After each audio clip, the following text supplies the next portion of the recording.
নমস্কার বন্ধুরা, আজকে আমি করব চাপিলা মাছের রেসিপি। চাপিলা মাছের রেসিপি করার জন্য এখানে চাপিলা মাছগুলো ধুয়ে রেখে দিয়েছি। তারপর এখানে যা যা মশলা লাগবে, কাঁচা লঙ্কা, আদা, শস্য আর পেঁয়াজ রেডি করে রেখে দিয়েছি ধুয়ে। আজকে কারেন্টই নেই, তাই শিলনোড়াতে বাটলাম। প্রথমে বেটে নিলাম আদা, কাঁচা লঙ্কা, তারপর দিয়ে দিলাম ভিজিয়ে রাখা শস্যগুলো।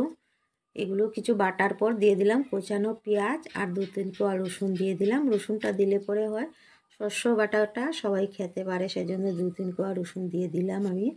আর সব একসাথে পেস্ট করে দিয়ে দিলাম মাছের উপরে, দিয়ে সরষের তেল দিয়ে দিলাম। তারপর দিয়ে দিলাম নুন, হলুদ আর সামান্য লঙ্কার গুঁড়ো দিয়ে সব একসাথে মিশিয়ে নিলাম। সব একসাথে মিশিয়ে নেওয়ার পর নিয়ে নিলাম একটা টিফিন কারি বাটির মধ্যে।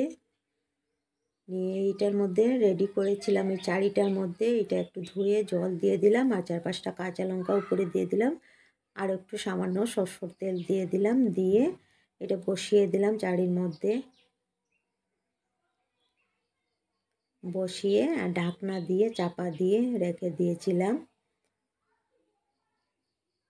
চাড়ির মধ্যে বসিয়েছি কেননা বাটিটা বেশ বড়, টিফিন কারি বাটিটা, সেজন্য কড়াইতে ভালোভাবে না হতে পারে, সেজন্য আমি চাড়ির মধ্যেই বসিয়ে দিয়েছিলাম। আর দেখেন